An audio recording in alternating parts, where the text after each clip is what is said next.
Hello and अस्सलाम वालेकुम to everyone, welcome back to paradise academy. So प्यारे दोस्तों, हम पढ़ रहे थे प्रोबेबिलिटी और प्रोबेबिलिटी को हमने दो लेक्चर्स में ऑलमोस्ट यहाँ पे किल किया हुआ है।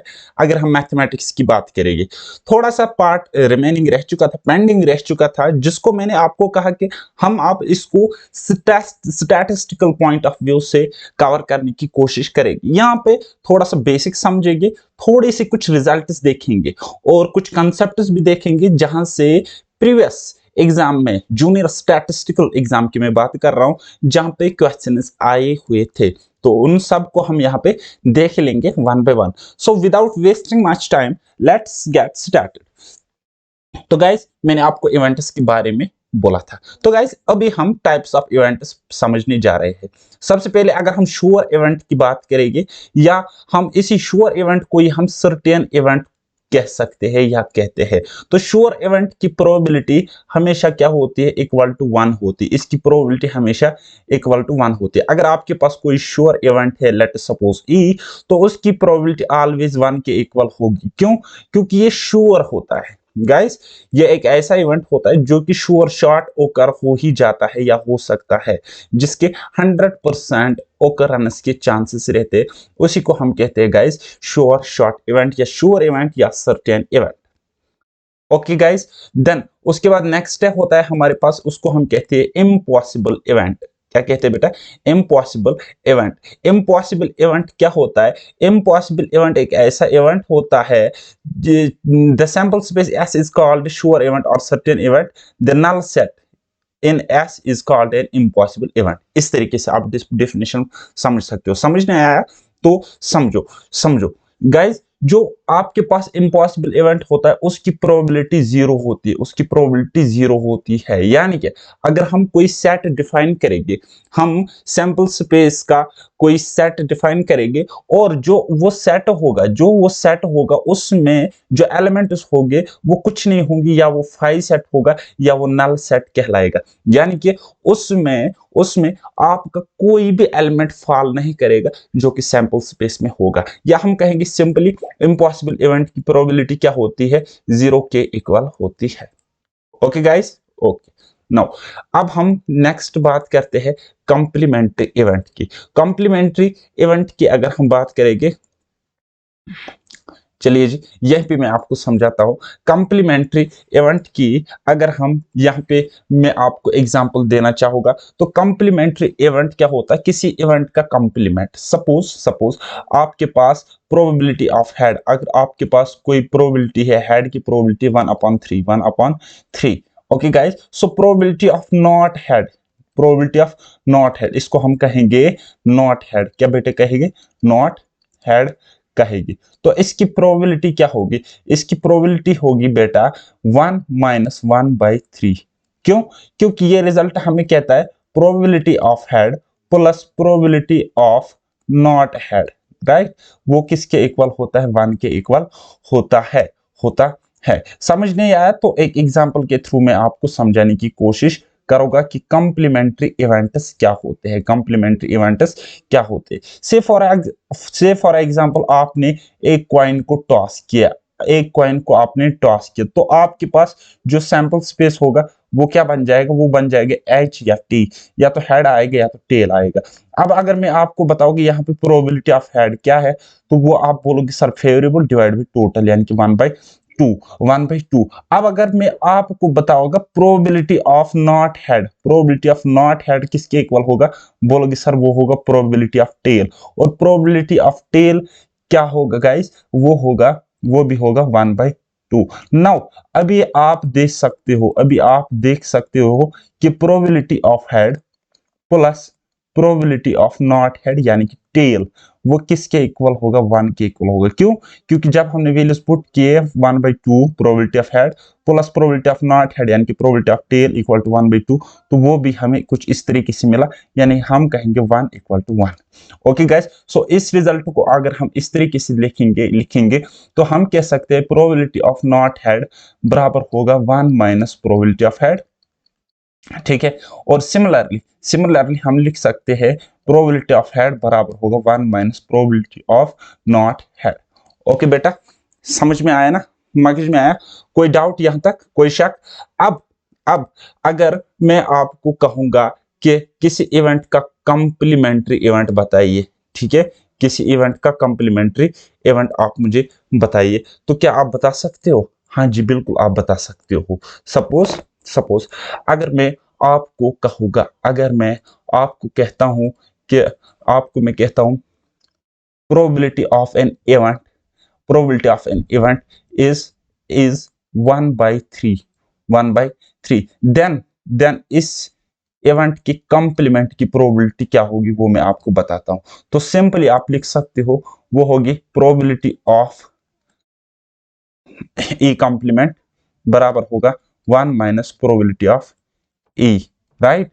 तो उसको आप लिख सकते हो, वह उसको आप लिख सकते हो probability of not occurring an event equal to 1 minus 1/3। तो वो कितना मिलेगा बेटा? वो मिलेगा 2/3। अब आपको पता है ये जो आपको प्रोबेबिलिटी मिली ये आपको इस इस कंप्लीमेंट की मिली। तो अब आप ये प्लस ये करो, ठीक है गाइस। देखो बेटा, इन दोनों को ऐड करो, सो आपको पता चलेगा 1/3 plus 2/3 equal to 3/3, that is equal to 1। Okay, so ये होते हैं बेटा कंप्लीमेंट्री इवेंट्स। ये क्या होते हैं? कंप्लीमेंट्री इवेंट्स होते हैं। आई होप कि आपने यहां तक समझ लिया होगा, ये चीज आपने समझ ली है। ओके, चलिए जी हम इसकी डिफिनेशन देखते हैं। फॉर एवरी इवेंट ए, अगर आपके पास कोई भी इवेंट ए है, the corresponds another event A bar या A complement, right, is also called the complementary event to A. It is also called the event not A, जो not ए होगा। तो इस तरीके से आपने अभी तक ये जान लिया, राइट। चलिए जी नेक्स्ट बात करेंगे हम, म्यूचुअली एक्सक्लूसिव इवेंट्स क्या होते हैं। म्यूचुअली एक्सक्लूसिव इवेंट्स क्या होते हैं और किस तरीके से होते हैं, क्योंकि बहुत सारे बच्चों को कंफ्यूजन होता है, डाउट होते हैं कि सर ये इंडिपेंडेंट इवेंट और म्यूचुअली एक्सक्लूसिव इवेंट, इनमें डिफरेंस क्या है। चलिए जी देखते हैं। दो इवेंट्स जब एक साथ ओकर नहीं हो सकते, दो इवेंट्स अगर एक साथ नहीं हो सकते तो उनको हम कहेंगे mutually exclusive events. Mutually exclusive events, suppose if you have events A1 A2 A3 so on AK और म्यूचुअली एक्सक्लूसिव मींस अब इनमें इनमें कॉमन कुछ भी नहीं होगा, इनमें कॉमन कुछ भी नहीं होगा। तो ये हो गए बेटा म्यूचुअली एक्सक्लूसिव इवेंट्स। क्या हो गए? Mutually exclusive events. जैसे कि मैं आपको यहाँ पे एक एग्जांपल्स के थ्रू समझाने की कोशिश करूंगा। चलिए जी समझते हैं। आपके पास दो इवेंट्स है, आपके पास दो इवेंट्स है, एक है आपके पास हेड एंड दूसरा है आपके पास टेल, राइट, टेल। अगर मैं एक कॉइन को टॉस करता हूं, अगर मैं किसी कॉइन को टॉस करता हूं, मैंने किसी कॉइन को टॉस किया, ठीक है, तो वहां पे क्या होगा? या तो हेड आएगा या तो टेल आएगा। लेकिन क्या दोनों एक साथ आ सकते हैं? आप बोलोगे नो, ये दोनों एक साथ नहीं आ सकते हैं, ठीक है गाइस। अगर हेड आएगा, अगर हेड आएगा तो उसका मतलब टेल कभी नहीं ओकर हो सकता है। अब अगर टेल ओकर हुआ तो उसका मतलब हेड आपका कभी भी ओकर नहीं हो सकता, ठीक है। यानी कि ये दोनों साइमल्टेनियसली ओकर नहीं होंगे, ये दोनों साइमल्टेनियसली एक साथ ओकर नहीं हो सकते। मेरी बात समझ आ रही है? मेरी बात समझ आ रही है ना? चलिए जी, मैं अगर दो सेट्स ले लूंगा, दो सेट्स अगर मैं ले लूंगा, लेट सपोज मैंने कोई सेट लिया, सेट ए मैंने लिया 1 2 3 1 2 3, ओके, और मैंने सेट बी भी लिया, ओके, तो मैंने उसका नाम रखा ABC, ABC। अब साइमल्टेनियसली ये दोनों अगर एक साथ नहीं आएंगे, साइमल्टेनियसली अगर ये दोनों इवेंट्स एक साथ ओकर नहीं होंगे, तो मैं इनको कहूंगा mutually exclusive, mutually exclusive events. Because अब मैं आपको कह सकता हूं कि अगर मैं यहाँ पे A इंटरसेक्शन B निकालूंगा तो वो 5 होगा, वो एक नल सेट होगा, क्योंकि इनमें कॉमन कुछ नहीं है। ये अगर आया तो ये नहीं आएगा, अब अगर ये आया तो ये नहीं आएगा, ठीक है। तो आई होप कि आपने समझ लिया अभी तक। क्या समझ लिया आपने? कि म्यूचुअली एक्सक्लूसिव इवेंट्स क्या होते हैं। ये क्या करते हैं एक्चुअल में, एक इवेंट अगर ओकर होता है तो वो दूसरे इवेंट पर इफेक्ट डालता है और उसको ओकर होने के चांसेस खत्म कर देता है। बात समझ आई? और अगर दूसरा इवेंट ओकर हुआ सो वो पहले वाले इवेंट को ओकर होने के चांसेस खत्म कर देता है, एक्सक्लूड कर देता है। मेरी बात समझ आई? फर्दर कुछ एग्जांपल्स के थ्रू हम समझने की कोशिश करेंगे यहाँ पे। ओके गाइस, चलिए जी। लेकिन उससे पहले मैं आपको म्यूचुअली इंक्लूसिव इवेंट्स भी कहूंगा, म्यूचुअली इंक्लूसिव इवेंट्स भी कहूंगा। ये क्या कहता है? दो इवेंट्स म्यूचुअली एक्सक्लूसिव तब हो गए जब वो एक साथ ओकर हो सकते, वो दोनों एक साथ ओकर हो सकते हैं। और कितना पार्ट एक साथ ओकर हो सकता है? उनका इंटरसेक्शन वाला पार्ट, उनका कॉमन पार्ट या इंटरसेक्शन वाला पार्ट एक साथ ओकर हो सकता है। यानी कि इस केस में हम बोलेंगे ये जो दो इवेंट्स है इनका इंटरसेक्शन फाई नहीं हो सकता, इनका इंटरसेक्शन कुछ तो होगा लेकिन फाई कभी नहीं होगा। और अगर ये फाई के इक्वल होगा तब तो वो म्यूचुअली एक्सक्लूसिव इवेंट्स है, म्यूचुअली एक्सक्लूसिव इवेंट्स है। जैसे कि मैं आपको एक एग्जांपल के थ्रू समझाने की कोशिश करता हूं।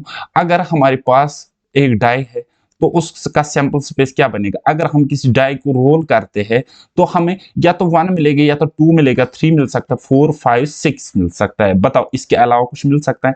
नहीं मिल सकता है, नहीं मिल सकता है।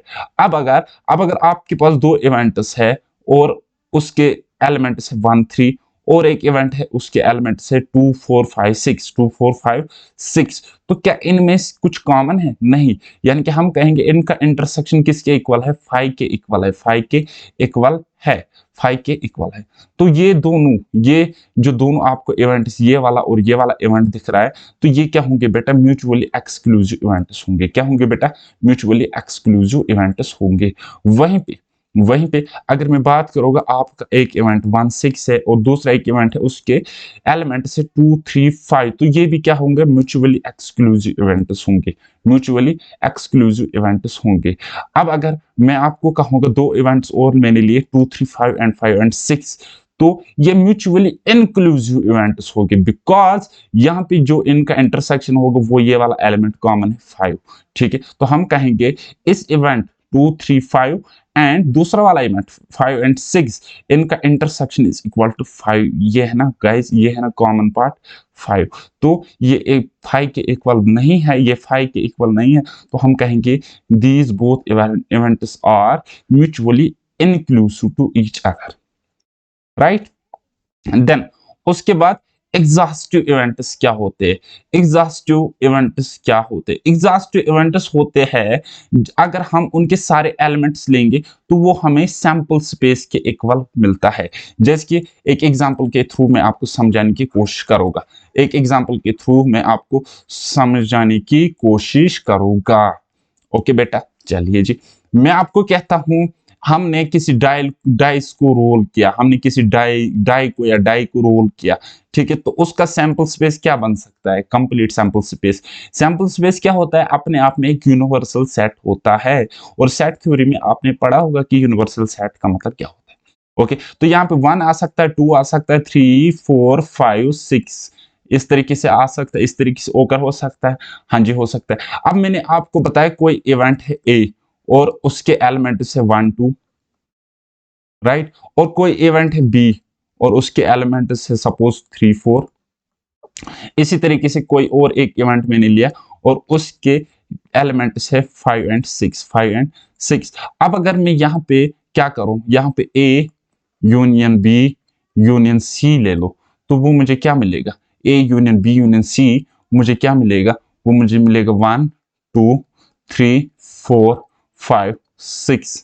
ठीक है, अब ये यूनियन किस तरीके से मुझे ये मिला ये मैं नहीं समझाऊंगा क्योंकि मैंने आपको सेट थ्योरी पढ़ाया है। ओके गाइस, सो अगर मैं इस चीज को गंदी नजर से देखूंगा तो मुझे क्या ये सैंपल स्पेस नहीं दिख रहा है? क्या मुझे ये सैंपल स्पेस एस नहीं दिख रहा है ये वाला? तो हाँ जी, ये दिख रहा है। तो हम इस केस में कहेंगे ये जो इवेंट्स है ए बी सी, ये क्या है? एग्जॉस्टिव इवेंट्स है। Getting my point? I hope कि आपने इतना समझ लिया। अगर समझ लिया तो बहुत अच्छी बात है। ओके जी, चलिए जी। नेक्स्ट पॉइंट हम पढ़ेंगे कि अगर आपके पास कुछ इवेंट्स है A1 A2 A3 इसी तरीके से सो ऑन AK, यानी कि कुछ भी नंबर ऑफ इवेंट्स है आपके पास, तो वो mutually exclusive and exhaustive events होंगे। कब? अगर अगर पहला पॉइंट है A इंटरसेक्शन AJ देखो ये एक इवेंट है, ये दूसरा इवेंट है, और इनका इंटरसेक्शन फाई के इक्वल है। ओके, तो और दूसरा है इनका यूनियन किसके इक्वल है, सैंपल स्पेस के इक्वल है। ठीक है, म्यूचुअली एक एक्सक्लूसिव यानी कि कॉमन कुछ नहीं होना चाहिए, कॉमन कुछ नहीं होना चाहिए, और एग्जॉस्टिव भी होनी चाहिए, यानी कि इनका यूनियन सैंपल स्पेस के इक्वल होना चाहिए। अगर आपको कल जाके कोई स्टेटमेंट आता है कि कब जाकर दो इवेंट्स आपस में म्यूचुअली एक्सक्लूसिव एंड एग्जॉस्टिव होंगे, तो आपको ऑप्शंस गिवन होंगे। तो आपको पता है सबसे पहले क्या होनी चाहिए, म्यूचुअली एक्सक्लूसिव होना चाहिए, म्यूचुअली एक्सक्लूसिव होने चाहिए। म्यूचुअली एक्सक्लूसिव होने के लिए उनका जो इंटरसेक्शन है वो फाइव होना चाहिए, फाइव होना चाहिए। और एग्जॉस्टिव होने के लिए क्या होना चाहिए, उनका यूनियन सैंपल स्पेस के बराबर मिलना चाहिए।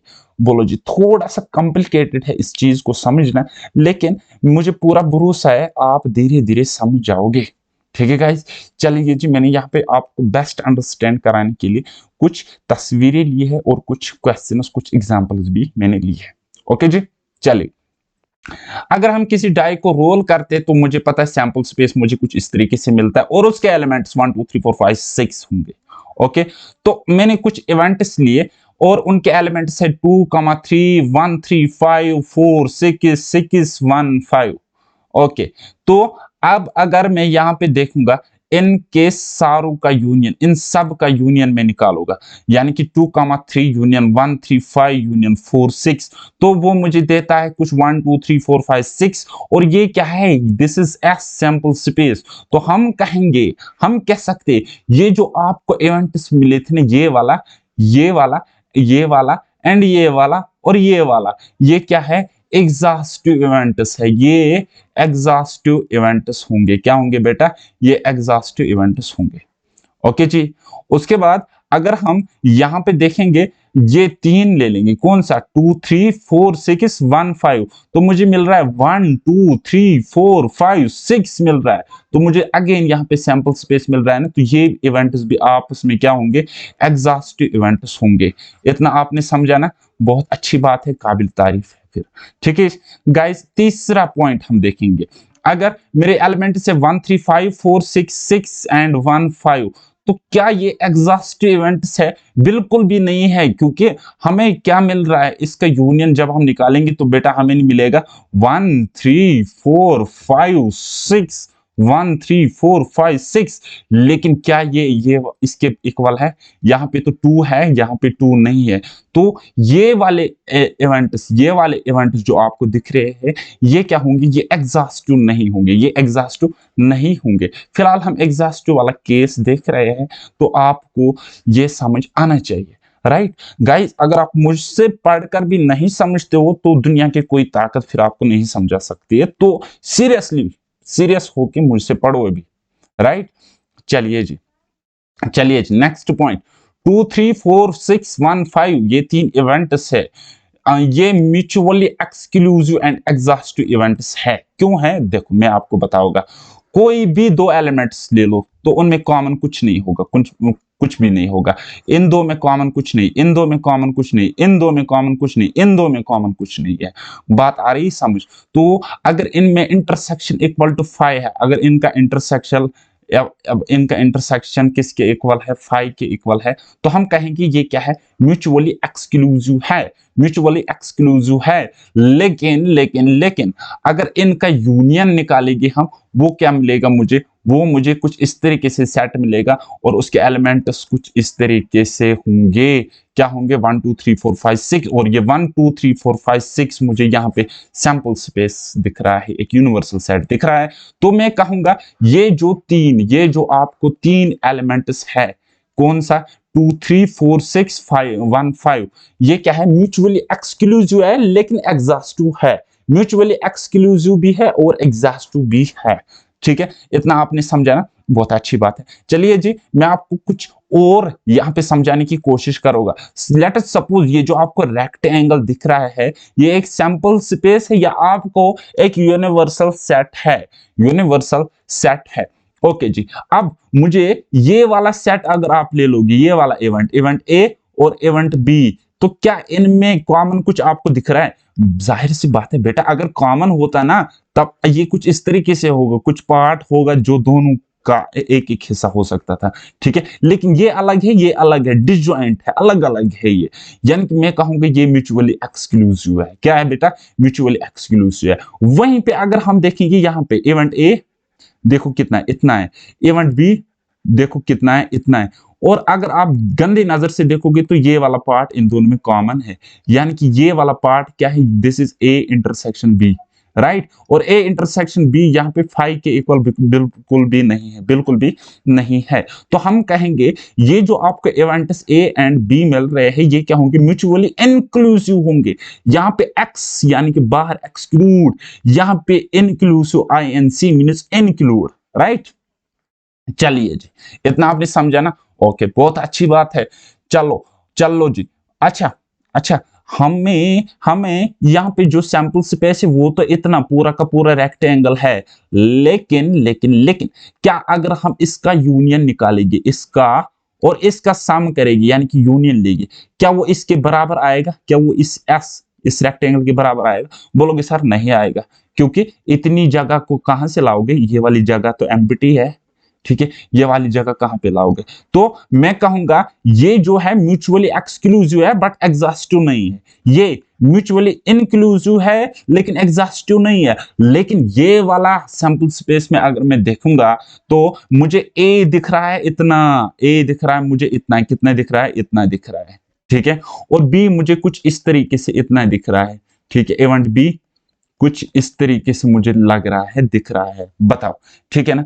और इन दोनों का यूनियन अगर मैं निकालूंगा तो पूरा रेक्टेंगल के इक्वल मिलेगा। रेक्टेंगल बोले तो सैंपल स्पेस के इक्वल मिलेगा, ठीक है। अच्छा, इनका यूनियन मुझे अगर अगर सेट ए, इवेंट ए और इवेंट बी, इन दोनों का यूनियन अगर मुझे एस के इक्वल मिला तो क्या होगा? क्या होंगे ये एग्जॉस्टिव होंगे, ये एग्जॉस्टिव होंगे। अच्छा, अब मैं देख सकता हूं गंदी नजर से, जब मैं देख रहा हूं इस इवेंट ए और इस इवेंट बी को, तो मुझे कुछ भी कॉमन इनमें नहीं दिख रहा है। कॉमन होता तो इंटरसेक्शन देखने को मिल रहा है ना, मिल रहा होता हमें। लेकिन इनका इंटरसेक्शन इक्वल टू 5 है, यहाँ पे इनका इंटरसेक्शन नल सेट है। तो मैं कहूंगा ये जो इवेंट्स होंगे ये क्या होंगे? म्यूचुअली एक्सक्लूसिव इवेंट्स होंगे। बात समझ आ गई? ओके जी। नाउ फाइनली हम पहुंच जाते हैं इस वाली डायग्राम पर और समझने की कोशिश करेंगे। ये है आपका event A and this is event B. अगर हम इंटरसेक्शन की बात करेंगे तो कॉमन पॉइंट मुझे ये दिख रहे हैं, कॉमन एलिमेंट्स मुझे ये वाले दिख रहे हैं। तो ये आपको मैं कह सकता हूं this is A intersection B, A intersection B. तो मैं कहूंगा यहां पे इनमें कॉमन कुछ तो है, इनमें कॉमन कुछ तो है। दैट मीन्स क्या है? ये म्यूचुअली इंक्लूसिव है। ये दो events, event A and event B are mutually inclusive to each other, मैं इतना कह सकता हूं। लेकिन लेकिन और भी अगर मैं गंदी नजर से देखूं तो ए और बी का यूनियन अगर मैं ले लूं, इवेंट ए और इवेंट बी का यूनियन अगर मैं ले लूं, इवेंट ए और इवेंट बी का यूनियन अगर मैं ले लूं, वो एस के इक्वल है। और ये एस क्या है? This S is sample space, universal set, right. तो मैं कहूंगा यहां पे ये क्या है फिर? इवेंट ए और इवेंट बी एग्जॉस्टिव इवेंट्स भी है, ठीक है। अगर अभी तक भी आपको समझ नहीं आया तो खुद को सबसे पहले एक थप्पड़ मारो और उसके बाद आधे घंटे तक मुर्गा बनना और उसके बाद मुझे टेक्स्ट मैसेज करना, फिर मैं डिजिटल पिटाई करके आपको समझा दूंगा, ठीक है। सॉरी गाइस, मजाक कभी कभी चलता है ना, तो मैं मजाक करता हूं, ठीक है। आप 2 बार इस वीडियो को देख लेना, आप समझ जाओगे। ओके जी, चलिए। और जब मैं प्रैक्टिकल एग्जांपल्स कराऊंगा इस चैप्टर पर तब आप बहुत अच्छा पढ़ोगे। अभी हो सकता है आपको बोरिंग लग रहा होगा गाइस, ओके जी, बिकॉज स्टैटिस्टिक्स अपने आप में बहुत ड्राई सब्जेक्ट है। चलिए जी, नेक्स्ट अगर हम बात करेंगे, the events having the same chances of occurrences are called mutually likely events। अब कुछ इवेंट्स ऐसे हैं जिनके चांसेस ठीक ठाक लग रहे हैं, यानी कि एक जैसे लग रहे हैं ओकर होने के, तो उनको हम कहेंगे वो होते हैं equally likely events, equally likely event. से फॉर एग्जांपल, हमने कोई डाइस को अगर रोल करना है, कोई डाइस को अगर हमने रोल करना है तो उसका सैंपल स्पेस की अगर हम बात करेंगे तो उसके एलिमेंट्स कुछ इस तरीके से होंगे 1 2 3 4 5 6, ठीक है। और ये जो आपको दिख रहे हैं ना, ये पॉसिबल आउटकम्स है।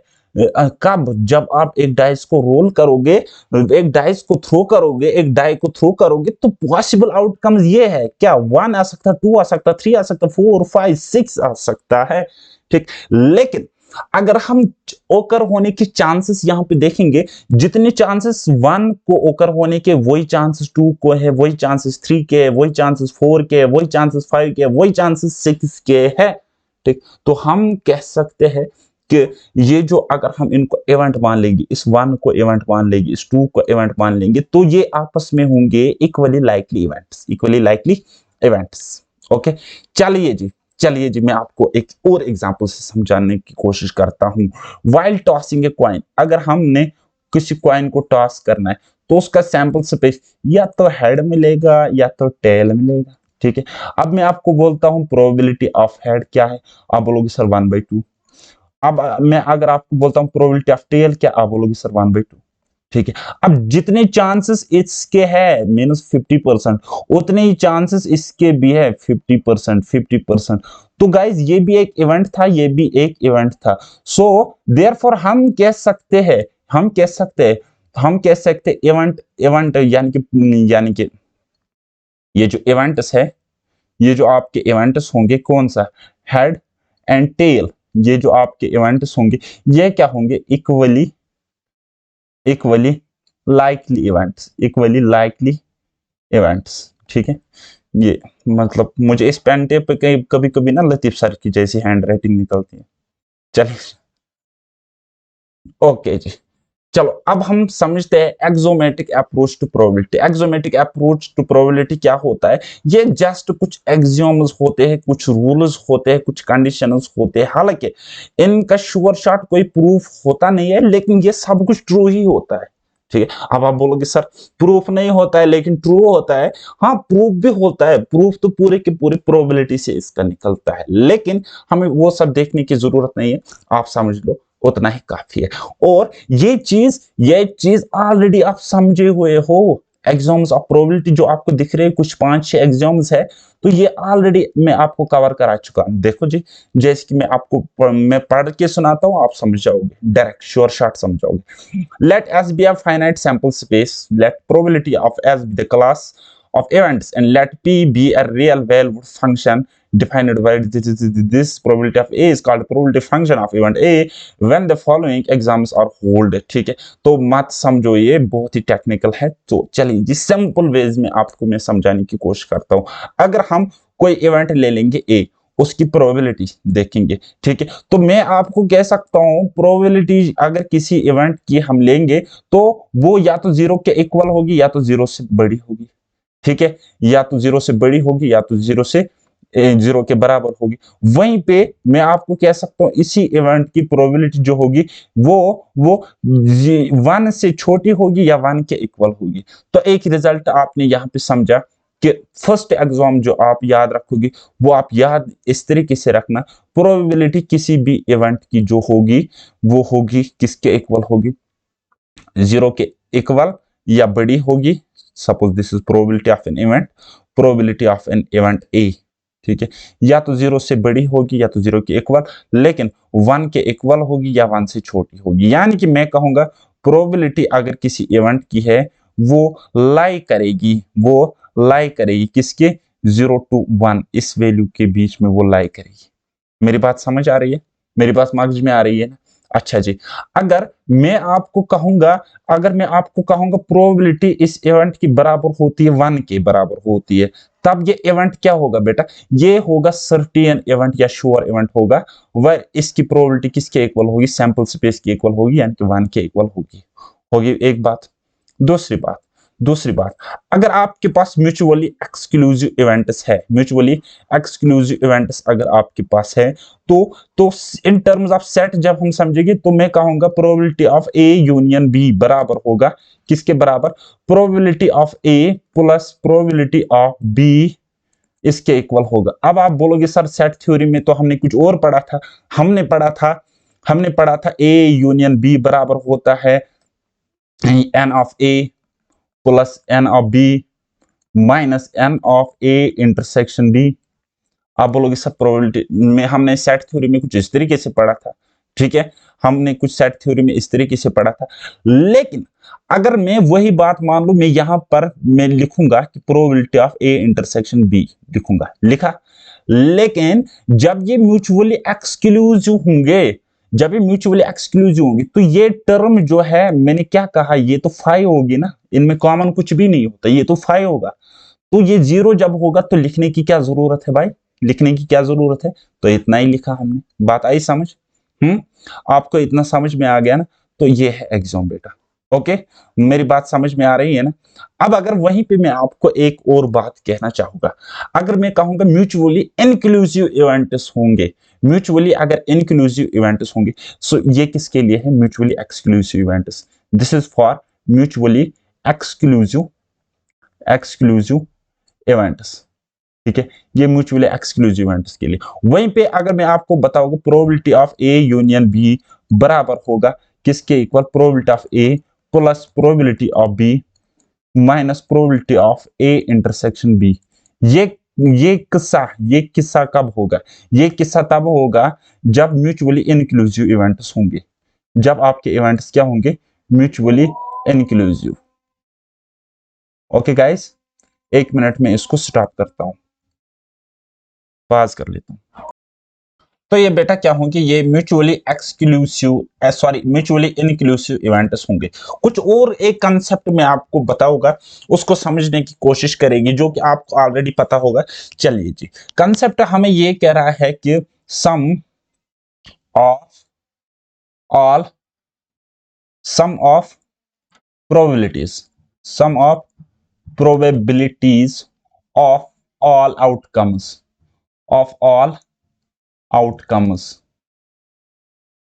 इक्वल टू 1, ठीक है।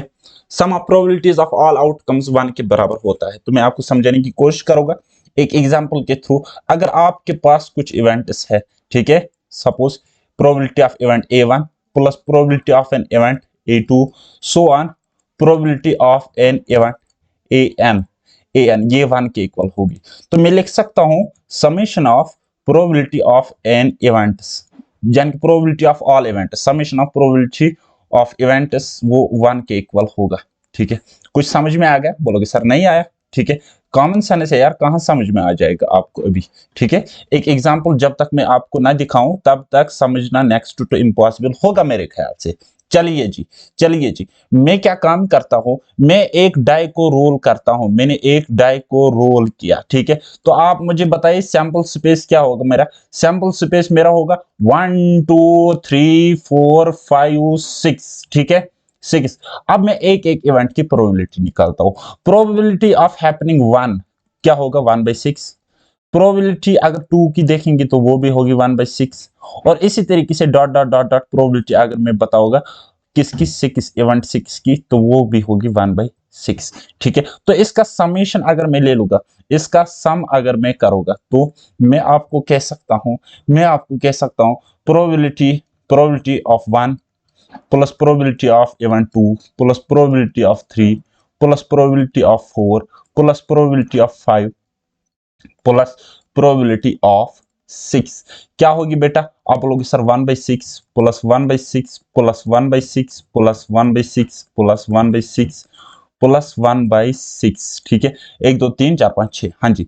तो वो कितना होगा, 1 plus 1 plus 1 plus 1 plus 1 plus 1 that is 6/6 that is equal to 1। तो बस हो गया प्रूफ, ठीक है। ये सिंपल सा प्रूफ मैंने आपको समझाया। अगर समझ नहीं आया फिर से एक प्रूफ देखो, यहाँ पे एक और प्रूफ देखो, एग्जांपल मैंने आपको लिया, एग्जांपल मैंने यहाँ पे ले रहा हूँ, ठीक है। अगर मैं किसी कॉइन को टॉस करता हूं, कोई कॉइन मैंने उठाई और दे घुमा के टॉस, ठीक है, तो सैंपल स्पेस मेरा क्या बनेगी, या तो हेड आ सकता है या तो टेल आ सकता है, ठीक है। अब अगर मैं प्रोबेबिलिटी ऑफ हेड बताऊंगा तो वो क्या होगी 1/2। अब अगर मैं प्रोबेबिलिटी ऑफ टेल बताऊंगा तो वो भी क्या होगी 1/2। अब अगर मैं प्रोबेबिलिटीज का यूनियन या सम ले लो, ठीक है, मैं यूनियन लेता हूं इस बार, probability of H union T, तो वो क्या होगा 1/2 प्लस 1/2 इक्वल टू 1, ठीक है। या मैं कुछ इस तरीके से लिख सकता हूं, मैं कुछ इस तरीके से लिखता हूं, इसके समेशन के केस में अगर मैं बात करूंगा, सम ऑफ प्रोबेबिलिटीज करूंगा, यानी कि probability of head plus probability of tail क्या होगा 1/2 प्लस 1/2 इक्वल टू 1। बताओ, कोई शक? चलिए जी, हम इसी एग्जाम को लगाकर इन क्वेश्चंस को यहाँ पे सॉल्व करते हैं। ठीक है, तो क्वेश्चन नंबर 1 हमें कह रहा है, अगर आपके पास कोई एक्सपेरिमेंट उसके एग्जैक्टली यानी कि बराबर 3 पॉसिबल म्यूचुअली एक्सक्लूसिव आउटकम्स है, म्यूचुअली एक्सक्लूसिव आउटकम्स है यानी कि ए बी सी, राइट। तो उनकी हमें देखनी है, check in each case whether the assignment of probability is permissible. तो हमें देखना है कि प्रोबेबिलिटी के असाइनमेंट यहाँ पे परमिसिबल है कि नहीं है, यानी कि ये कंडीशन उसको कहीं वायलेट तो नहीं करता है। तो बेसिकली हमें चेक करना है, क्या करना है, इस चीज को चेक करना है, इस चीज को देखना, इस चीज को देखना, और इनका सम मुझे क्या मिलना चाहिए, 1 के इक्वल मुझे मिलना चाहिए। ठीक है, तो अगर हम देखेंगे इस इवेंट की प्रोबेबिलिटी फॉल करती है बिटवीन 0 to 1, हाँ जी है। इसकी प्रोबेबिलिटी 0 to 1 है, हाँ जी है। इस इवेंट की प्रोबेबिलिटी 0 to 1 है, हाँ जी बिल्कुल है। तो होगी एक कंडीशन सेटिस्फाई, होगी एक कंडीशन सेटिस्फाई, क्योंकि हमें बोलता है प्रोबेबिलिटी हर एक इवेंट की लाई करनी चाहिए between 0 to 1, right. Okay ji, okay ji. उसके बाद अगर हम देखेंगे sum of probabilities, sum of probabilities यानी कि क्या करेंगे, 4/7 प्लस 1/7 प्लस 2/7 कितना होगा, 7/7 होगा, तो इक्वल टू 1 होगा। यस, परमिसिबल है। ठीक है, ओके जी। आपने देखा ना मैंने क्या किया। चलिए जी, और कुछ नहीं करना है, बिल्कुल सिंपल सी बात है। चलिए जी, इसको हम देखेंगे, इसको पकड़ के हम करेंगे, क्या करेंगे, हम करेंगे 2/5 प्लस 1/5 प्लस 3/5 क्या होगा, 5/5 होगा, तो कट जाएगा, 1 के इक्वल मिल जाएगा। Yes, therefore SN, okay sorry sorry sorry sorry, क्या हो रहा है यहाँ पे, ये 6/5 के इक्वल मिलता है, यहाँ पे ये क्या मिलता है, 6/5 के इक्वल मिलता है। तो अगर हम देखेंगे 6/5 है, ये क्या है, ये तो ग्रेटर देन 1 है बेटा, 1 के इक्वल होने चाहिए या 1 से कम होनी चाहिए प्रोबेबिलिटी, लेकिन यहाँ पे probability of all outcomes, sum of probabilities of all outcomes क्या है, ग्रेटर देन 1 है। So this is not permissible, because मैंने आपको बोला प्रोबेबिलिटी का वैल्यू 0 से बड़ा होगा या इक्वल होगा, और 1 के इक्वल होगा या उससे छोटा होगा। ये है condition, this is universal condition, first condition, first exam of axiomatic approach, right. चलिए जी, नेक्स्ट क्वेश्चन देखते हैं फटाफट फटाफट। An integer is chosen and random from the first 10 positive integers, find the probability that it is even number multiple of 3। Okay ji, कहता है कोई 10 positive integers है, first 10 positive integers अगर हम देखेंगे वो क्या होगा, 1 2 3 4 5 6 7 8 9 10, राइट, इतना आपको पता है। ओके जी, अगर नेचुरल नंबर पता नहीं है तो बन जाओ मुर्गा, नेचुरल नंबर स्टार्ट होते 1 से 2 से, इसी तरीके से वो इन्फिनिटी तक जाएगी, राइट। चलिए जी, ये बोलता है हमें फर्स्ट 10, सो 1 से लेकर 10 तक नेचुरल नंबर्स होंगे। अच्छा, an even number, even number की प्रोबेबिलिटी अगर हम देखेंगे तो इवन नंबर हमें ये 2 दिख रहा है, 4 दिख रहा है, 6 दिख रहा है, 8 दिख रहा है, 10 दिख रहा है, यानी कि फेवरेबल कितने होंगे 5, और टोटल कितने होंगे 10, तो प्रोबेबिलिटी कितने होंगे इवन के, बोलोगे सर 1/2। ओके, और उसके बाद नेक्स्ट हम बात करेंगे multiple of 3, multiple of 3, multiple of 3 अगर हम बात करेंगे तो क्या है, ये मल्टीपल ऑफ 3 है, ये मल्टीपल ऑफ 3 है, ये मल्टीपल ऑफ 3, यानी कि ऐसे इंटीजर्स जो 3 से पूरा पूरा कट जाएंगे, 3 कटता है, 6 कटता है, 9 कटता है, तो प्रोबेबिलिटी विल बी 3/10, 3/10। ओके, मेरी बात समझ आ रही है ना, मेरी बात समझ आ रही है ना। तो मैं कहूंगा क्या, क्या कहूंगा, हमें क्या कह रहा था ये, find the probability that it is ये be an event of choosing an integer multiple of 3। तो हाँ जी, इतना लिखा है, बाकी प्रोबेबिलिटी आपको निकालनी थी, तो 3/10 आपको इसकी मिली, और पहले वाले की मिली 1/2। ओके, तो बस बाकी आपको ये पढ़ने का शौक, ये पढ़ने का शौक है तो पढ़ सकते हो, लेकिन मैं पढ़ूंगा नहीं, ठीक है। ओके जी, नाउ नेक्स्ट इंपॉर्टेंट कुछ डेरिवेशंस देखेंगे, कुछ ये देखेंगे, ये मत समझो यार आपकी बस की बात नहीं है, ठीक है, बस इसको हम देख लेंगे और मैं आपको लॉजिकली समझाने की कोशिश करूंगा। अगर आपके पास ए और बी कोई भी दो इवेंट्स है, B is the complementary event of B, ठीक है, यानी कि मैं आपको कहूंगा बेटा, मैं आपको बेटा कहूंगा ये और इसका यूनियन क्या होगा, 1 के इक्वल होगा, ठीक है, 1 के इक्वल होगा, राइट। चलिए जी, मैं आपको समझाने की कोशिश करूंगा। आपके पास दो इवेंट्स है ए और बी, राइट, ए और बी आपके पास दो इवेंट्स है। अगर हम देखेंगे तो ये वाला पार्ट, फिलहाल ये इंटरसेक्शन को भूल जाओ आप, ये वाला पार्ट, ठीक है, ये वाला पार्ट अगर हम देखेंगे तो मैं इसको कह सकता हूं ये बी नॉट है। अगर मैं ये वाला पार्ट बताऊंगा, ये वाला पार्ट, ठीक है, तो मैं कहूंगा ये ए नहीं है तो ये ए का कॉम्प्लीमेंट है, ये ए का कॉम्प्लीमेंट है। अगर मैं ये वाला पार्ट उठाऊं, ये वाला पार्ट जो आपको दिख रहा है, तो ये क्या ए इंटरसेक्शन बी है, ठीक है, इन दोनों का कॉमन पॉइंट है। यानी कि यहाँ पे अगर मैं आपको बताऊं कि दो इवेंट जो आपको दिख रहे हैं, event A and event B, तो ये क्या है, म्यूचुअली इंक्लूसिव इवेंट से, बिकॉज यहाँ पे इनका इंटरसेक्शन हमें दिख रहा है। फिलहाल इसी को देखो बस, और दाएं बाएं में नहीं देखना। ओके जी, इतना आपने समझा ना। अगर मैं आपको बताऊंगा प्रोबेबिलिटी ऑफ ए, तो वो इतना होगा, कितना, ये वाला होगा, ये वाला, ठीक है। अगर मैं बोलूंगा बी कितना है, तो आप बोलोगे सर ये वाला होगा, ये वाला सर्कल, बड़ा वाला सर्कल पूरा होगा। अगर मैं ए यूनियन बी बोलूंगा तो इसका ऐड, तो ये तो आ गया एक बार, फिर इसका ऐड, तो ये तो दो बार आ गया ना, तो ये वाला एक बार हमें सब्ट्रैक्ट वापस करना पड़ेगा, ठीक है, डबल काउंटिंग नहीं चलेगी। ओके जी, हाँ जी, मुझे बात आई समझ, मुझे बात आई समझ। अच्छा, इस वाले पार्ट को अगर मैं देखूंगा तो ये क्या है, ठीक है, यह A intersection A not, A intersection B not, और ये बी नॉट क्या है, बी नॉट क्या है, बी नॉट, बी नॉट क्या है, complement of B, and complement of B is A itself. तो मैं इसको लिख सकता हूं ए इंटरसेक्शन ए है ये बात, ठीक है। और सिमिलरली इसको मैं लिख सकता हूं बी इंटरसेक्शन ए नॉट, या मैं कहूंगा बी इंटरसेक्शन बी है ये बात। बात समझ में आ रही है? हाँ जी, आपको बात समझ में आ गई। ओके, आपको इतना समझ में आ गया ना। तो आपने देखा ना, आप देख सकते हो इस वाले पार्ट को, आप देख सकते हो कि ये बी का कंप्लीमेंट है, बी का कंप्लीमेंट, यानी कि ये बी नहीं है, ये बी नहीं है। और ये वाला पार्ट अगर आप देखोगे तो ये ए नहीं है। बात आई समझ? ओके जी, चलिए जी, ये देखो, probability of A intersection B not बराबर होगी, probability of A intersection B not बराबर होगी probability of A minus probability of A, तो इतना होगा, प्रोबेबिलिटी ऑफ ए इतना होगा, कितना, ये वाला सर्कल होगा, ठीक है। और हमें निकालने probability of A intersection B not, B not ये तो बी है, ये वाला पार्ट, ये वाला पार्ट तो ए बी है और बी भी है, तो ये वाला पार्ट हम काट लेंगे, ठीक है। और ये वाला पार्ट किसके इक्वल है, ए इंटरसेक्शन बी। और ये वाला पार्ट किससे काटेगी, इससे काटेगी, इस पूरे सर्कल से काटेगी, इस वाले सर्कल से। और ये क्या है, प्रोबेबिलिटी ऑफ ए, ठीक है। इससे जब हमने ये काटा तो हमें ये मिला। बात आई समझ? ओके जी, बाकी फर्दर प्रूफ आप अगर देखना चाहो तो देख सकते हो, जो मैंने आपको बताया एज इट इज वही आपको यहाँ पे मैथमेटिकल लैंग्वेज में देखने को मिलेगा। आई बात समझ? ओके जी, नेक्स्ट नेक्स्ट हम देखते हैं addition theorem on probability. Addition theorem of probability या एडिशन थ्योरम ऑन प्रोबेबिलिटी क्या होगा, ठीक है। मैंने आपको बताया म्यूचुअली एक्सक्लूसिव इवेंट्स के केस में प्रोबेबिलिटीज का सम क्या होता है, 1 के इक्वल होता है। लेकिन लेकिन लेकिन क्या अब अगर आपके पास म्यूचुअली इंक्लूसिव इवेंट्स होंगे, यानी कि उनमें कुछ ना कुछ कॉमन पार्ट होगा, इंटरसेक्शन पार्ट होगा, तो क्या अगर हम वहां पे कुछ इस तरीके से लिखेंगे probability of A plus probability of B equal to 1, ठीक है, क्या ये सही है? बिल्कुल भी नहीं सही है, क्योंकि ये वाला पार्ट तो हमने डबल काउंट किया ना, डबल काउंट किया, ये तो ए में भी आ रहा था फिर बी में भी आ रहा था, ठीक है।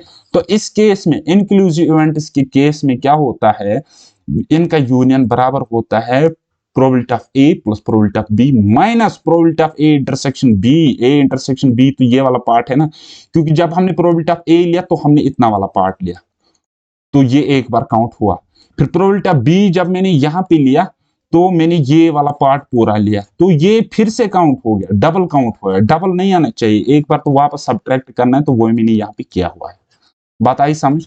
सो दिस इज कॉल्ड, क्या होते हैं ये, हमारे पास है addition theorem of probability, right. तो आप यहाँ पे कह सकते हो ए यूनियन बी बराबर होगा ए इंटरसेक्शन बी कंप्लीमेंट, यानी कि इतना A intersection B not, A intersection B not पढ़ो, not complement, okay. A intersection B not union B, और बी कितना है, इतना है, ठीक है, इतना है। बात आई समझ? और ये इन दोनों का यूनियन है, ये इन दोनों का यूनियन है, बस बाकी कुछ नहीं करना है, ये तो जस्ट प्रूफ है, और प्रूफ आपको एग्जाम में कोई पूछेगा नहीं, ठीक है। अंडरस्टैंडिंग के लिए आप देख सकते हो, राइट। चलिए जी, कुछ क्वेश्चंस हम यहाँ पे पढ़ेंगे, और ये क्या है, ये कंडीशनल प्रोबेबिलिटी पे कहीं ना कहीं क्वेश्चन आपको मिल रहा है, ठीक है। तो कंडीशनल प्रोबेबिलिटी आगे क्या है वो हम आगे देख लेंगे, लेकिन फिलहाल हम क्वेश्चन को सॉल्व करेंगे। मैंने आपको बताया था कि प्रोबेबिलिटी किसी इवेंट को हम डिफाइन कर सकते हैं फ्रैक्शन में, ठीक है, फ्रैक्शन में कर सकते हैं, लाइक 1/2। हम इसी प्रोबेबिलिटी को हम डिफाइन कर सकते हैं डेसिमल में लाइक 0.5 लिख सकते हैं 1/2 के बदले। और मैंने आपको बताया कि परसेंटेज में भी हम प्रोबेबिलिटी को डिफाइन करते हैं, ठीक है, यानी कि इसको हम 50% भी लिख सकते हैं। बात आई समझ? बात आई समझ? और प्रोबेबिलिटी ऑफ सैंपल स्पेस 1 होता है, दैट मींस वो 100% होता है। और 100% कैसे 1 होता है, क्योंकि आपको अगर मैं बताऊंगा 10% लिखो तो आप लिखते हो 10/100। सिमिलरली अगर मैं आपको बताऊंगा 100% लिखो तो आप लिखते हो 100/100। तो जब ये काटोगे तो वो 1 आता है। तो इसीलिए प्रोबेबिलिटी आपको जहां पे 1 मिलेगा तो उसका मतलब है दिस इज 100%। बात आई समझ? ओके जी, चलिए नाउ क्वेश्चन को हम देखते हैं। गिवन दैट, गिवन आपको है probability of an event A is 0.52, probability of an event B is 0.43, probability of A intersection B is 0.24। Find, आपको बताना है क्या, probability of A intersection B not, probability of A union B, probability of A naught intersection B naught, probability of A naught union B naught, right. तो देखिए जी, ठीक है, ये होगी probability of A, कितनी है probability of A, मैंने मान लिया क्या 0.52, और probability of B क्या है, मैं आपको बताऊंगा sir ji probability of B तो मेरे पास कम है, छोटा, थोड़ा छोटू सा गोला बनाएंगे ना। ओके जी, वो कितना है 0.24, 0.43। प्रोबेबिलिटी ऑफ बी आपके पास है 0.4343। ओके जी, थोड़ा सा नीट एंड क्लीन 0.43 इस तरीके से लिखूंगा। Okay ji, probability of A intersection B कितना है 0.24, 0.24।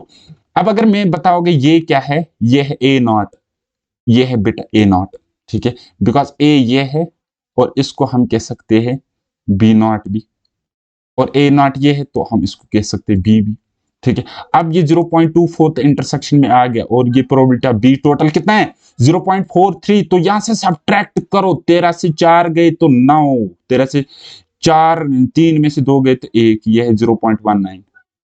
और ये कितना होगा, ये वाला पार्ट कितना होगा, ये वाला पार्ट, ये तो ये वाला पार्ट है 0.19, इंटरसेक्शन वाला पार्ट है 0.24, और ये वाला पार्ट कितना होगा 52 में से 24 सब्ट्रैक्ट करो तो 12 में से 8 गए तो 4, 4 में से 2 गए तो 4, ठीक है, कुछ गड़बड़ तो नहीं किया, नहीं, हाँ जी किया, तो 4 में से 2 गए तो 2, यानी कि 0.28 इतना है। जब आपने ये इतना काम किया ना, अब आप वर्बली इनको सॉल्व कर सकते हो, ठीक है। Probability of A intersection B not, A intersection B not, तो वो तो यही है 0.28, देखो निकल गया, ठीक है, निकल गया, मिल गया, हाँ जी, ठीक है।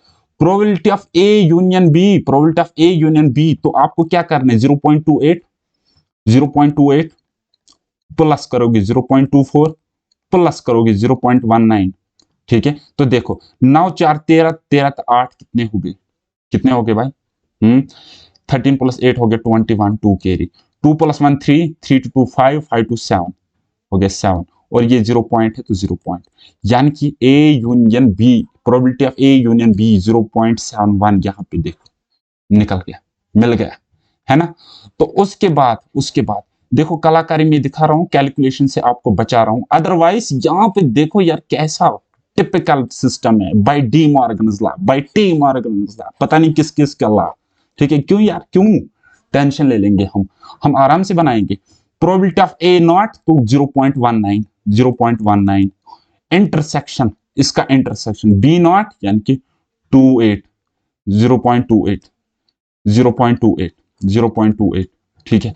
तो आप मुझे बताइए, इसमें ये वाला पार्ट जो आपको दिख रहा है और ये वाला पार्ट जो आपको दिख रहा है, क्या इंटरसेक्शन है? मैं इसको इंक्लूड नहीं कर रहा हूं, इंटरसेक्शन को नहीं, इसमें और इसमें क्या आपको कुछ दिख रहा है कॉमन है, इंटरसेक्शन है? बोलोगे नहीं है, बोलोगे सर नहीं है, लेकिन यहाँ पे कैसे है?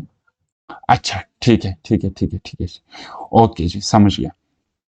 तो इसने क्या काम किया है, probability of A not intersection B not equal to probability of A union B और उसका कंप्लीमेंट लिया है। बाय डी मार्गन्स लॉ इसने probability of A union B से सब्ट्रैक्ट 1 से ये सब्ट्रैक्ट किया है। क्यों? क्योंकि टोटल प्रोबेबिलिटी 1 होती है, टोटल प्रोबेबिलिटी 1 होती है। जैसे इसने सब्ट्रैक्ट किया तो मुझे मिला 0.29। ठीक है, okay ji okay ji okay ji okay जी, मेरी गलती थी, कोई मसला नहीं। okay now probability of a naught union b naught, probability of a naught union b naught। तो आपने क्या करना है, आपने क्या करना है, a naught कितना है 0.28, ओके जी, और b naught कितना है, b naught कितना है, यानी कि यूनियन, यूनियन कितना है वो आप बताओगे, या हम कहेंगे इस तरीके से, ये आपको इक्वल होगा 1 minus probability of A intersection B. Probability of A intersection B कितना है 0.24, 0.24। तो इस तरीके से भी आप कर सकते हो। ठीक है गाइस, तो ये अब मैं यहाँ पे मिटा रहा हूँ, इसकी जरूरत नहीं है, क्योंकि मैं चाहता हूँ आप एटलीस्ट ये 4 क्वेश्चन से 2 को आप प्रैक्टिस करो और दिमाग पे थोड़ा सा जोर लगाओ। ठीक है, ओके जी। नेक्स्ट, अब हमारे पास एक इंपॉर्टेंट कंसेप्ट आता है जिसको हम कहते हैं कंडीशनल प्रोबेबिलिटी। बिकॉज यहां से क्वेश्चंस बनते और हर बार बनते। एक बार मैं देखूं लेक्चर कितना लंबा हो चुका है। Okay ji, we have 10 minutes, so 10 minutes में हम इसको कंप्लीट करेंगे। तो कंडीशनल प्रोबेबिलिटी क्या कहती है हमें, कहता है the conditional probability of an event B. अगर हमें किसी इवेंट बी की कंडीशनल प्रोबेबिलिटी निकालनी होगी तो उसका मतलब होता है, यहाँ पे हमें एज्यूम करना पड़ता है कि ए ऑलरेडी, इवेंट ए जो है वो ऑलरेडी हैपन हो चुका है, वो ऑलरेडी ओकर्ड हो चुका है। तो आपको अब प्रोबेबिलिटी बी की निकालनी है, प्रोबेबिलिटी आपको इवेंट बी की निकालनी है। तो इसी तरीके से conditional probability of an event ए अगर आपको निकालनी होगी तो उसका मतलब होगा कि प्रोबेबिलिटी जो दूसरा इवेंट है, इवेंट बी है, वो ऑलरेडी हैपन हो चुका है, ओकर हो चुका है, तो उसको हम डिनोट करते हैं। अब अगर आपको बी के निकालने, कंडीशनल प्रोबेबिलिटी ऑफ बी निकालने, तो उसको हम लिख सकते हैं probability of B given A and is defined as, और डिफाइन करते हैं probability of B given A equal to probability of A intersection B divide by probability of A. और प्रोबेबिलिटी ऑफ ए 0 के इक्वल नहीं होनी चाहिए। क्यों?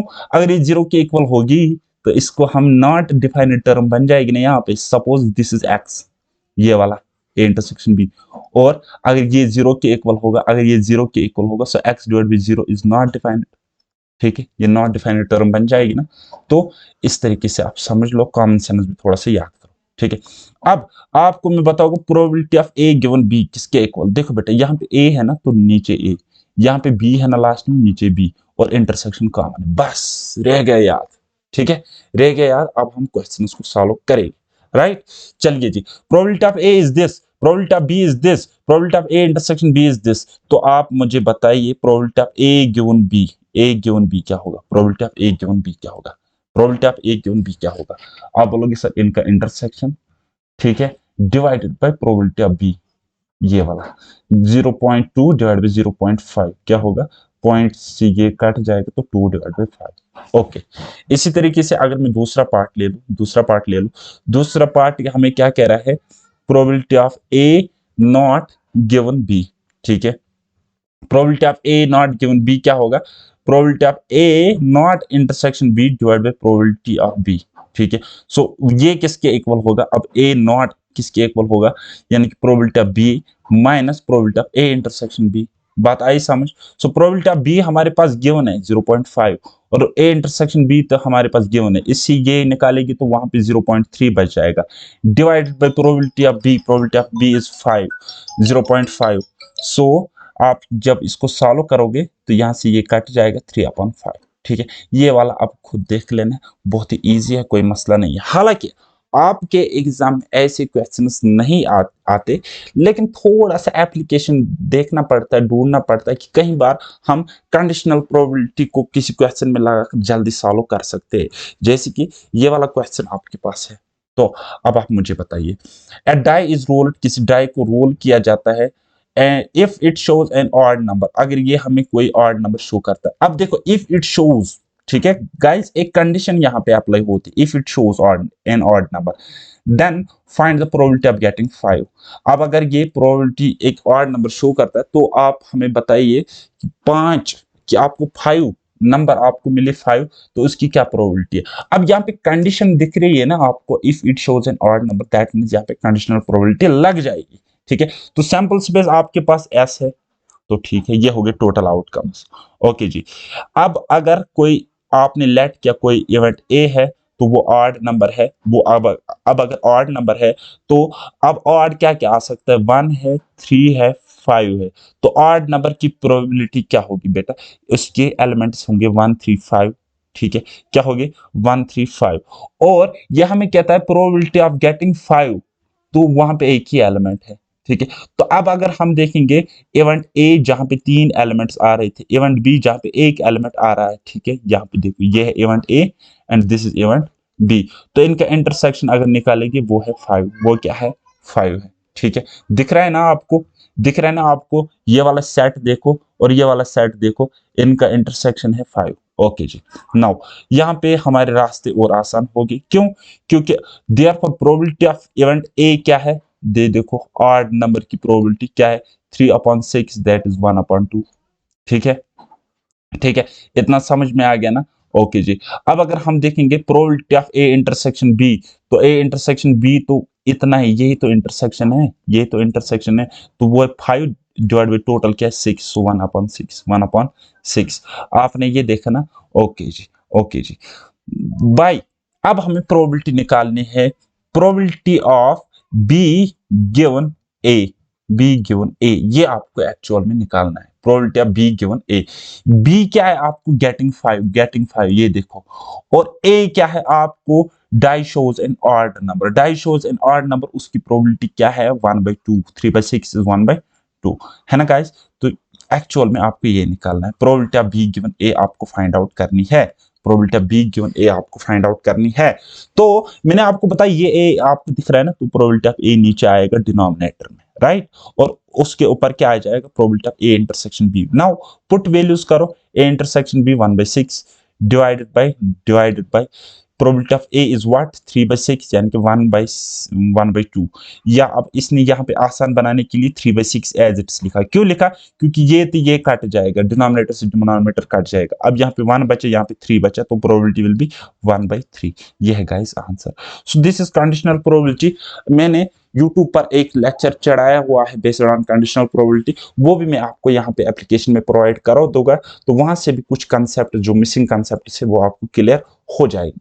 ओके गाइस, चलिए जी, अब हम समझते हैं इंडिपेंडेंट इवेंट्स, इंडिपेंडेंट इवेंट्स। तो चलिए जी, अभी लेक्चर यहाँ पे अभी फिलहाल हम कंप्लीट करते हैं, बिकॉज लगभग 1 घंटे का लेक्चर हो चुका है, तो आप भी फिर बोर हो जाओगे, सर इतनी भी जल्दी क्या है, एक एक डेढ़ घंटे का लेक्चर हमें दे रहे हो। तो गाइज अब हम नेक्स्ट लेक्चर में समझेंगे इंडिपेंडेंट इवेंट्स, और जैसे कि जो क्वेश्चंस आ गए थे probability with replacement, without replacement and based on Bayes theorem and independent events, उनको भी हम यहाँ पे सॉल्व करेंगे। सो गाइज अब मिलते हैं नेक्स्ट लेक्चर में, तब तक के लिए बाय बाय, टेक केयर, अल्लाह हाफिज और मेहनत करते रहिए।